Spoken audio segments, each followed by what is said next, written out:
Hey everyone, how's it going? Anthony Muthurajah here, back with a new video lesson for you all.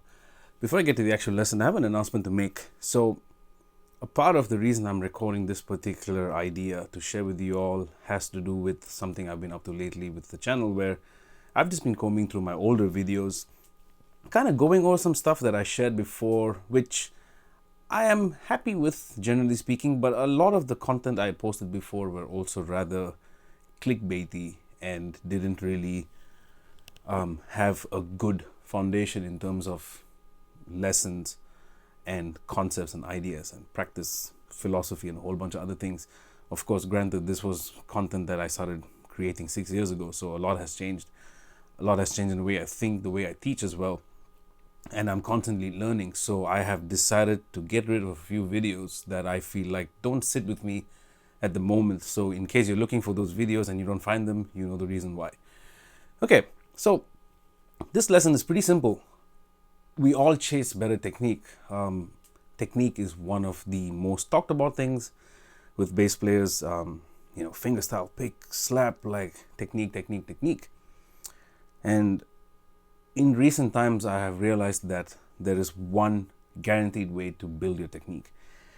And this is not something you might want to hear, but it's actually from practicing music, practicing musical ideas, concepts, content, etudes, arpeggios, scales, classical music, just anything that can get your hands playing music. You might be one of those guys who probably sit and do exercises like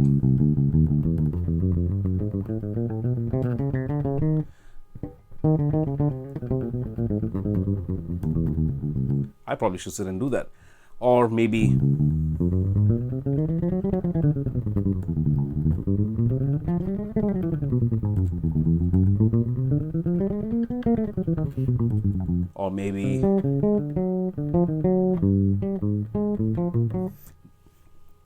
I'm not trying to shit on any of the players that teach this or share this, okay? A lot of these people who are behind these exercises are heroes of mine, some of them even friends of mine.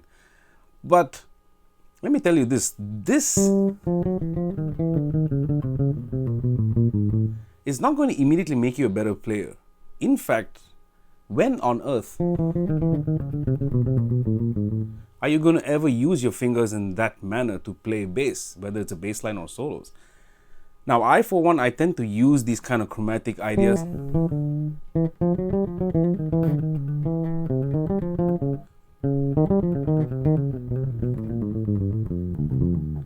But I didn't build that technique by doing this.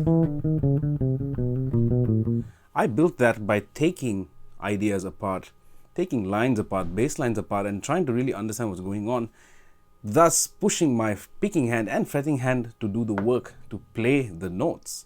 Because if you need these kind of exercises to ensure that you have good technique, you probably are in the wrong place. Do I advocate for this? There's a time and place to kind of work on these things. Like, you can do this probably before a gig just to get your fingers warmed up if you wanted to, or these chromatic scale kind of ideas.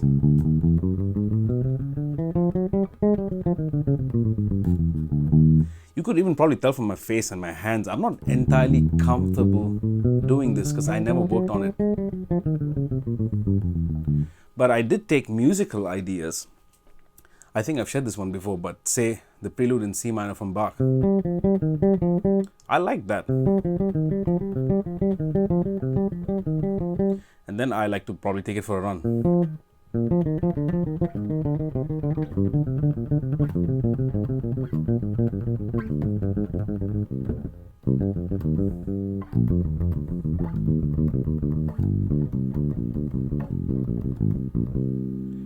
To me, that's more worthwhile. It's working my fingers, both hands, okay, not just the picking hand, but I have some harmonic or melodic substance behind it.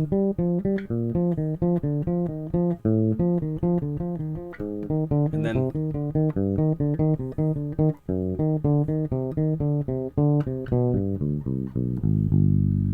I started to modify certain things because I was just like, oh, if I have this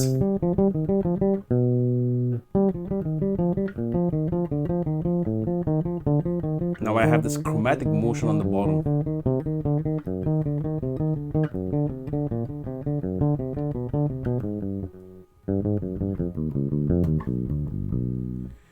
So I benefited from practicing this way. And I will tell you something. I wasn't aware I was actually practicing like this before because I didn't have a teacher. I didn't really have one mentor or teacher that I went to with questions. At least there were no bass players around wherever I was. Now that I'm here in New York, it's very different because I get to see a lot of cats. I get to hang with a lot of cats. I got to see Matthew Garrison and Hadrian play, hang with them, watch and learn a lot of things that I've always watched from the internet. But one thing for sure I got from seeing them live is that their ability to execute is not based off of technical exercises of just going. I've shared stuff like this in the past and I don't know what I was thinking when I did that. But essentially, you want to use musical ideas. I posted a lesson on using triads. I'm going to put that link right there. Triads with voice leading. That will also improve your technique. If you want to push that further, then you can challenge yourself by saying, okay, I'll take triad pairs. But what I'll do is, for every triad I play, I have to skip a string down or up to play the next note available in proximity. Meaning, if I do C major and D major, instead of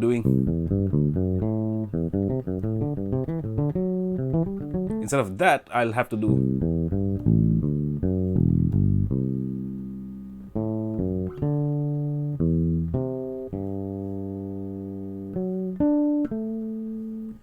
What I basically did was C, E, G, and now I have to skip a string down. So I go to the A here, or I can go to the F sharp here. I'm on the A, I need to skip a string up to G or E.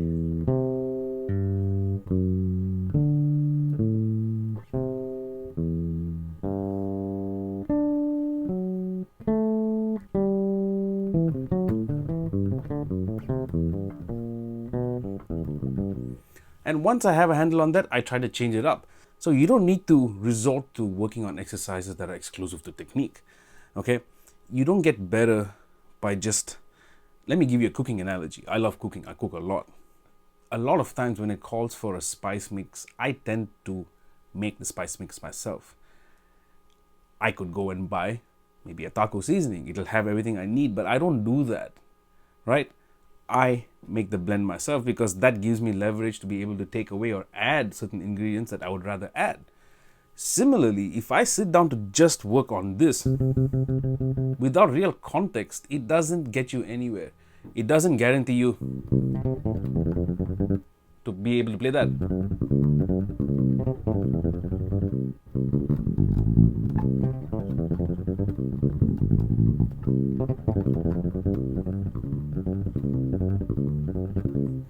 To be able to play that, I had to learn that. And to be able to actually learn that, I had to slow it down, really understand what my right hand's doing.